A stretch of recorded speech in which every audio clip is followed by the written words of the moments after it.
મને તો નાની નાની ભૂખ લાગે ને એટલે પૌવા બટેકા મેગી ને ભૂંગળા બટેકા બનાવી આજે પ્રોગ્રામ છે આપણે બનાવવાનો.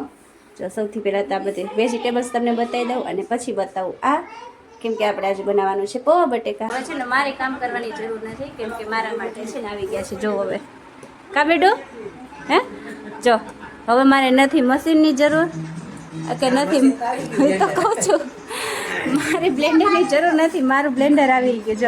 જો એક રહસ્ય છે જે આપણે નાના હતા ને ત્યારે આ ખાઈ અને આ જે બી નીકળતા ને એને ફોલતા એમાંથી છે ને બ્લેક કલરનો જે ભાગ રહ્યો ને આ બ્લેક કલરનો ભાગ છે ને એ કાઢીને અને અંદરથી છે ને બ્રાઉન કલર નીકળતું. હેલો ફ્રેન્ડ્સ, ગુડ મોર્નિંગ, જય શ્રી કૃષ્ણ, જય માતાજી. કેમ છો બધા મજામાં? તો સ્વાગત છે આજના નવા વ્લોગમાં. તો અત્યારે છે ને જો વાગે છે સાંજના 5 અને અત્યારે મેં રસોડાની લાઇટ ચાલુ કરી કેમ કે હવે આપણે રોંઢીનો ટાઈમ થઈ ગયો છે એટલે કંઈક બનાવશું. તો જો આજે પ્રોગ્રામ છે આપણે બનાવવાનો. જો સૌથી પહેલાં તો આ બધી વેજીટેબલ્સ તમને બતાવી દઉં અને પછી બતાવું આ કેમ કે આપણે આજે બનાવવાનું છે પૌવા બટેકા. જેમાં બટેકા તો નાખશું નહીં, બટેકા બાફા નથી એટલે બટેકા નથી નાખવા. તો આવું છે ને બારે જો ફૂલ તડકો છે અત્યારે.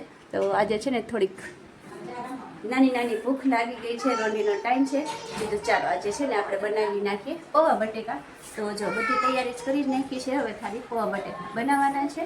બધી સુધારી લીધું છે અને ચીકુભાઈ ઉઠીને રમે છે. તો સારું ચલો હું છે ને પહેલાં બનાવી દઉં પૌવા બટેકા અને તમે કમેન્ટ કરી જણાવજો કે તમને નાની નાની ભૂખ લાગે છે તો તમે શું બનાવો છો. મને તો નાની નાની ભૂખ લાગે ને એટલે પૌવા બટેકા મેગી ને ભૂંગળા બટેકા બનાવી અને ખાઈએ. તો સારું ચલો હવે પૌવા બટેકા બનાવી નાખીએ. છો દિયા દીદી આવી ગયા છે ને એટલે ફૂલ દેખારો થઈ છે મારે. એને ચીકુભાઈ બાજે છે, રમે છે, એવું કરે તો ફૂલ દેખારો થઈ છે. સારું ચલો તમે કન્ટિન્યુ રહેજો આજના બ્લોગમાં. હું બનાવી પૌવા બટેકા. શો આપણે મસ્ત મજાના પૌવા બટેકા રેડી છે. હવે એમાં છે ને આપણે આ દાડમના દાણા અને સેવ નાખી દઈએ થોડીક ઉપરથી એટલે ખાવાની મજા આવે.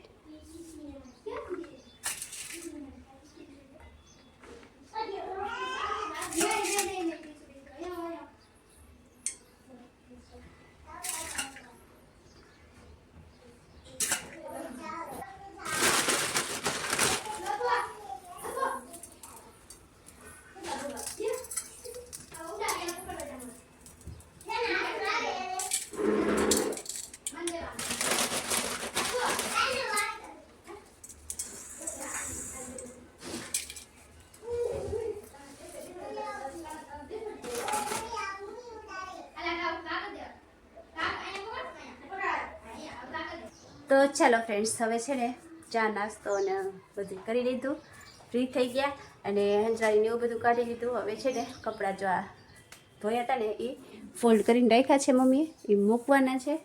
અને થોડું ઘણું છે ને સિલાઈનું કામ હતું એ મેં પતાવ્યું ને બસ આ ફોલ્ડ કરેલા કપડાં મૂકવાના છે ને હવે ઝાડવામાં પાણીને વેડશું કેમ કે ઉનાળો છે ને એટલે ઝાડવા સુકાઈ જાય એટલે 2 ટાઈમે આપણે પાણી નાખવું પડે. અને ચીકુભાઈ તો ખબર જ છે તમને બહાર નીકળી ગયા છે અને મોટરસાઇકલ લઈને ફરવા. તો ચાલો હું છે ને ઝાડવામાં પાણી રેડી દઉં અને હજી 6:30 થાય છે તો થોડીક વાર પછી આપણે રસોઈ સ્ટાર્ટ કરશું. ફિક્સ નથી આજે શું બનાવવાનું છે એ બધું ફિક્સ કરી લઉં. ચાલો કે શું બનાવવાનું છે એની તૈયારી સ્ટાર્ટ કરી દઉં. ચાલો તો જો આપણે છે ને ટમેટાની ખરીદી કરી લીધી છે. બહાર છે ને શાકભાજી વેચવાવાળા આવ્યા હતા ને તેની પાસેથી ટમેટા લઈ લીધા. ટમેટા પૂરા થઈ ગયા હતા ને એટલે ટમેટા અને આદુ ને કોથમરી લીધી. તો કોથમરી તો છે ને બારે સુધારવા માંડ્યા છે મમ્મીને અરુણાબેન. ને જો મેં છે ને આમાં બીજું એક લીધું છે આંબલી. જો બહુ મજા આવે હો આ ખાવાની. અને અમે કઈ આંબલી કઈ, ગોરસ આંબલી કઈ અને કાતરાઈ કઈ. તો આવું તમે શું કહો છો આને કમેન્ટ કરી જરૂર જણાવજો. અને છે ને જો આનો એક રહસ્ય છે જે આપણે નાના હતા ને ત્યારે આ ખાઈ અને આ જે બી નીકળતા ને એને ફોલતા એમાંથી છે ને બ્લેક કલરનો જે ભાગ રહ્યો ને આ બ્લેક કલરનો ભાગ છે ને એ કાઢીને અને અંદરથી છે ને બ્રાઉન કલર નીકળતું. તો આખું બ્રાઉન કલર નીકળી જાય ને તો એ છે ને પછી અમે પાણીના ટાંકામાં કે બહુ ઊંડું પાણી હોય ને એમાં નાખી દઈએ ને એમાં પછી 20 માંગીને નાખતા કે એક્ઝામમાં મારે આટલા નંબર આવી જાય, આટલા માર્ક્સ આવી જાય. તો એવી છે ને હતું રહસ્ય, એક ધારણા એવી હતી નાના હતા ને ત્યારે. તો તમે એવું કરેલું છે કે નહીં, કમેન્ટ કરી જરૂર જણાવજો. જો કે એવું કાંઈ હોય નહીં, તો હવે મોટા થયા ને ત્યારે ખબર પડી. તો તમે કરો છો કે નહીં, કમેન્ટ કરી જરૂર જણાવજો. તો ચાલો હવે છે ને વાગી ગયા છે 6:45. આપણે રસોઈ સ્ટાર્ટ કરી દઈએ. શું બનાવવાનું છે શાકભાજીમાં જોઈએ, ફ્રીજ ખોલીને જે મળી બનાવશું. સારું, ચલો ફટાફટ તૈયારી ચાલુ કરી દઈએ. તો ચાલો ફ્રેન્ડ્સ, છે ને હવે વાગી ગયા છે 7:30 અને આપણે રસોઈ ફિક્સ થઈ ગઈ છે કે શું બનાવવાની છે, અને ઓલમોસ્ટ અડધું બનાવીએ નાખ્યું છે. તો સૌથી પહેલાં તો તમને ખબર જ છે આપણે રોજના મેનુમાં શું હોય છે.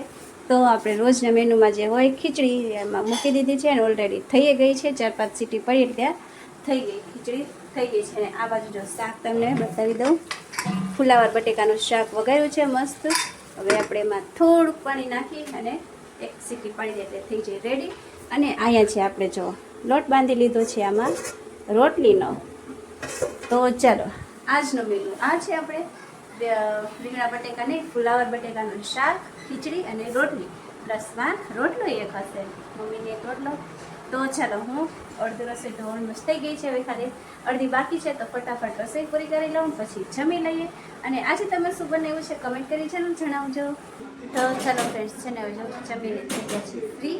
અને ફ્રી તો કાંઈ નહીં, મારે હજી એક કામ છે ને આ બાજુ સોનું તો ફ્રી થઈ ગયા. કા સોનું જમીને ફ્રી થઈ ગયા તમે? બીજું કાંઈ કામ ન હોય કાં? તમારે કેવું સારું, અમારે તો કેટલું કામ હોય. તો ફ્રેન્ડ્સ આવું છે, જો જમીને છે ને ફ્રી થઈ ગયા. પણ આજે અત્યારે એક કામ લઈને બેઠી છું. અહીંયા જો આપણે મલાઈ ભેગી કરી હતી ને, એમાં કાલે છાશ નાખી દીધું હતું. તો હવે એમાંથી માખણ કાઢવાની પ્રોસેસ ચાલુ છે.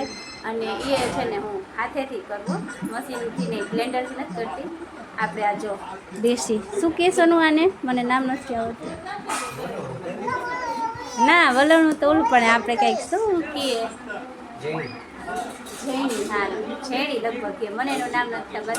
જો તમને ખબર હોય તો કમેન્ટ કરી જરૂર જણાવજો. ને જો હવે છે ને મારે કામ કરવાની જરૂર નથી, કેમ કે મારા માટે છે ને આવી ગયા છે. જો હવે કા બેડો હે, જો હવે મારે નથી મશીનની જરૂર કે નથી, હું તો કહું છું મારે બ્લેન્ડરની જરૂર નથી. મારું બ્લેન્ડર આવી ગયું. જો હવે મારા હાથે નહીં દુખે અને મારા માખણે નીકળી જશે. કા માખણ તો નીકળી જશે, સાથે સાથે હે ને ઘી તારવી દેશે. કાચી તું ભાઈ કાંઈ ટેન્શન નથી અમારે. કા બેટું જો કેટલો હેલ્પફુલ છે અમારા દીકો ને. જો પાછો ફેરવતા આવડે હો. ફેરવતો કેમ કરસ? હા એમ સારું. હા નાનું જીવડું છે બેટું, તો જાવ. તો ચાલો ફ્રેન્ડ્સ, હવે છે ને હું ફટાફટ માખણ કાઢી લઉં. ચીકુભાઈ તો કેટલી વાર લગાડશે. વાર લગાડીશ એમ તો કહું છું, તું વાર લગાડીશ. તો ચાલો ફ્રેન્ડ્સ, હવે છે ને બધું કામ થઈ ગયું છે. અને જે આપણે માખણ કાઢવા નહોતું ને એ માખણ કાઢીને ફ્રીજમાં મૂકી દીધું છે. કાલે એમાંથી ઘી તારવશું. અને 13 વાગી ગયા છે રાતના 11. તો હવે આપણે ટાઈમ થઈ ગયો છે સુવાનો અને ટાઈમ થઈ ગયો છે બ્લોગ પૂરો કરવાનો. તો આજનો બ્લોગ કેવો લાગ્યો કમેન્ટ કરી જરૂર જણાવજો. અને જો ચેનલમાં નવા હોય તો ચેનલને કરી દેજો સબસ્ક્રાઈબ. મળીએ કાલે નવા બ્લોગ સાથે. ત્યાં સુધી બાય બાય, જય શ્રી કૃષ્ણ, ગુડ નાઇટ.